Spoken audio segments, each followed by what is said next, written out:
Splendid Cartoon Yoruba. Ẹ kú dédé ìwòyí o ẹ̀yin ará ilé. Ṣé àlàáfíà la bá yín? Mo kí yín káàbọ̀ sórí ètò yín ètò wa ọ̀rọ̀ kòǹgbà. Lónìí a máa fi ọ̀rọ̀ jomitó ọ̀rọ̀ pẹ̀lú àwọn bàbá wa alàgbà máwòbẹ̀. Bàbá wa, mo kí yín káàbọ̀ lẹ́ẹ̀kan sí. Ẹ ṣeun olóòtú, mo kí ẹ̀yin ará ilé náà.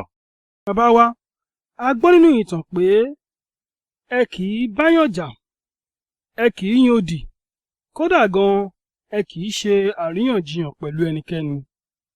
Bẹ́ẹ̀ ni olóòtú, béèyàn bá ní ó kún ni, béèyàn sì ní ó fà náà ni. Mo fẹ́ bi yín léèrè ìbéèrè kan.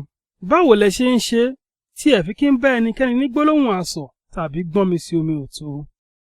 Àwọn Yorùbá ní ẹ jẹ́ kí a pe wèrè lọ́kọ ìyàwó kó lè jẹ́ ká rọ́nà lọ. Èmi kì í bá àwọn òmùgọ̀ ènìyàn ṣe àríyànjiyàn. Èsì tí máa ń sábà fún wọn ni wípé òótọ́ ló sọ ọ̀rẹ́ wa. Àmọ́ ní àmọ̀ràn tèmi o, mo lérò wípé irú èsì yìí ò dáa tó, nítorí wípé kò ní fún yín ní àǹfààní láti sọ tẹnu yín àti láti lo ìmọ̀ tí ẹ ní.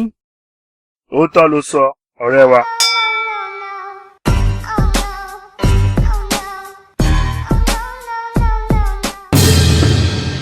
Splendid Cartoon Yoruba.